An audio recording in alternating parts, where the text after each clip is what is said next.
super excited to start this journey. For us to just educate the masses as best as we could. Share the proper information. Um, we're both. People don't know me and Rashawn are both in financial services. We are advisors, and again, we're not going to be on this platform. We're not going to really be promoting anything other than education. We want to educate people. We want to give them the facts, and that way, when people have the facts and they understand how stuff works, then they can make better decisions in their lives. What do you think? First and foremost, greatly appreciate everybody who's going to be watching this replay. This replay. First and foremost, thank you for your time, and first and foremost, thank you to you, brother man, Mr. Rivera, for even wanting to do this concept and wanting to do it with me at the end of the day, because you didn't have to. You could have did this on your own. Because hey, listen, I'm gonna educate people on my own. I'm gonna do my own thing. I holler at your piece, but we decided to, let's rock out and let's do it. We both share a passion for this.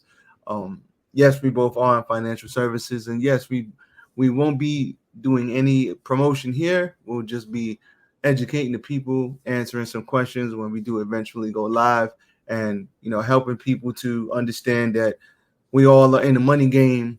We all are in the finance game. Whether you want to play or not, you playing. You're born in this country, you playing. It don't matter. So everybody needs to be educated, especially coming from where we come from. Not a lot of people know about money. And if we can help at least one person to better themselves or give one person some education, I think it's well worth it for that reason alone. So that is why we are here. We are here to help at the end of the day. So tune in every week and get some knowledge that might help you and your family to, broaden and expand your horizons at the end of the day. Because that's what we need here. That's what we need here. So, sir, I like that you said. I like that you said the money game, because I tell people you're in the money game regardless. You're either going to be building wealth or spending money. So which one do you want to be on? I think that's really important. There's a lot of principles and philosophies behind money, and like I said before, people, you got to realize where does their financial blueprint come from, right? Most people's financial blueprint comes from almost how you're raised, right? It's almost like all the habits and stuff that you learn as a kid growing up. Put money in under the mattress. Everybody's put it in the bank. We all know a street pharmacist or two. Yeah, exactly. So we definitely want to enlighten people, and I think that that conversation needs to be had. I mean, honestly, think about most couples, right? They argue that the most thing couples argue about is what? Money. It's really what it is. So maybe it helps some couples too in that process. Listen, I saw a stat the other day that it says, I think that is the leading cause of divorce among couples is money problems. So if roughly, give or take who you ask, roughly 40 to 55% of marriages end in divorce, and the most important reason why they end in divorce is money. Don't you think you should know a little something about money? I mean, it's just common sense to me. But we dig these deep holes, and then we can't get out of them, and we need some help. So because a lot of us, first of all, a lot of us were introduced, a lot of us have trauma around money. I want to start there, because at the end of the day, when you're in survival mode, which is where a lot of us begin life, you're not thinking about money. You're thinking about what do I need to do right now to get this money right now for next week, for tomorrow, because family got to eat. We seen our moms, our dads, we seen our uncles, we seen a whole bunch of people do that, because most of us don't come from money. So you get your money lessons from your parents. So if they're struggling with money, it's going to be real easy for you to keep the circle of poverty going. And even if they're, middle class with money, that's probably where you're going to end up, because they were middle class. They're going to teach you how to get there. They can't teach you how to elevate past that. They weren't there. So what do you think about most of us having trauma around money just to begin with? When we begin? I mean, yeah, absolutely. Especially, I can speak for myself, growing up, in Brooklyn in the 80s during the crack epidemic. I could tell you, that a lot of early financial blueprint and the way that I thought about money was definitely related to survival mode because, again, most people live paycheck to paycheck, and our parents couldn't teach us more outside of that because they didn't have it. I think that today I own a home because my parents at one point were able to obtain a home, but you know what? They didn't keep that home. So that goes to show you, even though they were able to make some money and obtain a home, they weren't able to keep it. Yeah. So I think that today we're not definitely not going to go too deep into a lot of stuff, but I feel like that's true. I love how you said that, trauma around money, right? Because a lot of us, we self-sabotage. We actually feel like we don't deserve it. You ever see like people who have bad spending habits? It's like it's almost like it's a mental and emotional thing. Going back to something, Money is mental and yeah, emotional, it and actually is. Yeah, for people sure. have emotions around it. Yeah. It's unavoidable. Yeah, it's unavoidable for sure. So I just wanted to. I know that you mentioned the whole and I love that the trauma around money, but I also just wanted to put a tip in there because I feel like what we're gonna do here is we're gonna talk about common mistakes that people make. Like moving forward, we're just gonna talk about because if you don't talk about the mistakes, how can you learn from them, right? We learn from our mistakes. That's like primarily how everything is learned, right? You learn more from losing than you do from winning. So Absolutely. yeah, I think the one tip that I personally wanted to give today was I feel like think about it. How did you feel about owning a car 10 years ago as opposed to now?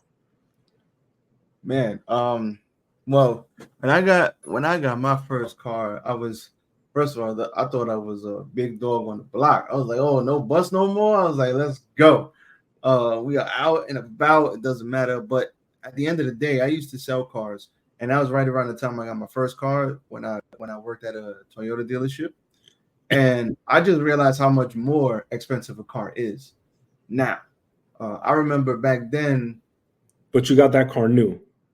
No, I got that Oh, it car was used. used, and it Okay. wasn't. And I look at the price of new cars and used cars back then in 2010, 11, 12, and used cars now, and that was only about 10 years ago, and it's a huge difference. I mean, if you think you're going to spend anything less than $8,000 at it for you in a used car, forget it. And I mean, there were $5,000 cars all over my lot when I was working 11 years ago. So it's like I saw a meme of somebody financing like a $5,000 car, and it was like It's crazy, right? yeah, and it was like it was like a 93 or something. It was something crazy. I know I'm messing the meme up, but it was running around. It was going around viral maybe 4 or 5 months ago, and I was just like, yeah, man, we don't know. We just don't know. So I used to get upset because I'd be like, how do you not know these things? But I didn't know these things. Yeah. So somebody had to introduce, and I was a whole grown adult when I found out about a lot of things about money. And there's still things that I'm learning to this day. So how can I get mad at somebody who's in their 20s or 30s and they don't know? Yeah, Because still learning these concepts, right? I feel yeah, like that's the first pitfall. That's why I mentioned that because usually when you need to go to work, you need a form of transportation, right? So I yep, figure I feel like that's like the first pitfall because people don't understand, interest rate and what a loan does over time and what interest does over time. But we also know as advisors, right? We also know how to make interest work in our favor. But when you go against the grain and you're on the other side, on the consumer side, and you purchase a vehicle, I mean, there's a vehicle's double what it used to be. So even if you're getting a base model car, you're paying 40, 50 grand for it at 8.5%. You're not understanding that you're paying over 100K for that car over the life of the loan, because most boy, people yeah, get, yeah, most people don't get cars for 40, 12, it's over 2 years. The loan, it's usually yeah, 4 to 5 years, sometimes 6 years, and over the span of that, you're paying over 100,000 for that car. Let's not even talk about insurance and you know forget it. I gas and know people repairs. paying $1,000 a month right now for cars. Yeah, yeah, If it's you want to sick. talk about It's early sickening. pitfalls, let's Yeah, talk about college and credit. yeah, yeah. I mean, we'll be here all day talking about that, but We'll be here all night. I just want to say, like me personally, because as somebody who has wrecked their credit and then fixed their credit before, I knew nothing. I mean, the most my mom said, no lie, love you, mom. But the most she ever said was, if you get a credit card, you pay it off at the end of the month. And I mean, not like she had the wrong idea. She had that's the right idea. But I didn't know what none of that meant. Interest. She talking about interest rates at 24%, which most credit cards you ain't getting nothing lower than 22%. I've seen nothing lower than 22, and I've seen as much as 40% on the back of somebody's card. I was like, what?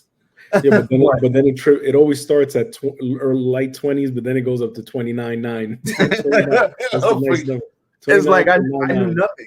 I was in college, just like, oh, free money, swipe. You know what I'm saying? So, and I was one of those people that, the colleges, the credit card companies, they go to the colleges. You don't have any credit, so around that time, you got out of high school, get a little bit of independence. You thinking, okay, let me get a little credit card, at least build some type of credit. But they're happy to give you a little $1,000, $2,000 limit, little something, and you're happy to freely spend it until the payments start. And then next thing you know, you're doing minimums, and you're wondering why don't let you change your job, or don't let you like get fired or something, and you're in your college and you're in your 20s, or don't let you have a part-time job and you miss a payment. Forget it. That thing will be ran all the way up to $2,000 very, very fast. And next thing you know, you're starting off college in student loan debt.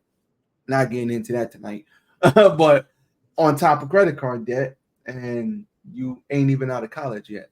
And then you get a car loan. Then you go get a car, and then you get even more debt. But at the end of the day, America's built on debt. You just have to use it in your favor and use it to buy assets. And I'm sure we'll get into that later on down the line. But we start off with the wrong philosophies in money to begin with. That's the point.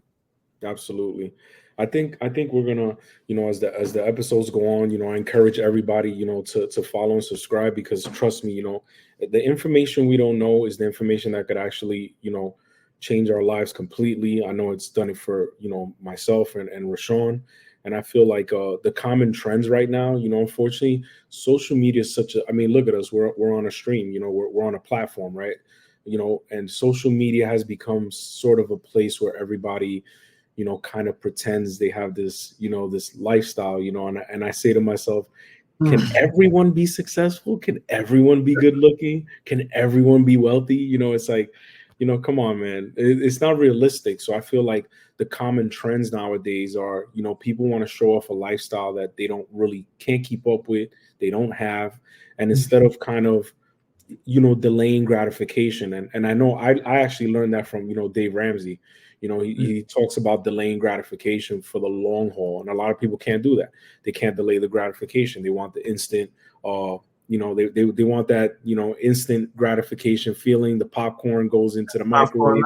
1 minute later, oh my God, you got a bag of popcorn. So I think that's what we're definitely going to touch on that as the episodes go on, and also we're going to definitely help people, create a plan, help people create a plan, show some different, strategies that people can use to, help them get out of debt and have a better financial blueprint. Yeah, because at the end of the day, you don't know where you're going if you don't at least have a roadmap. Yes. Most people, they get to where they are because of the choices they've made. And there's a roadmap to get there, believe it or not. And to get out of it, most people want to get out of it, like you said, really quick. But at the end of the day, it didn't take you 6 months. It took you 6 months to get there. It might take you 6, 8, 12, 18 months sometimes to get out.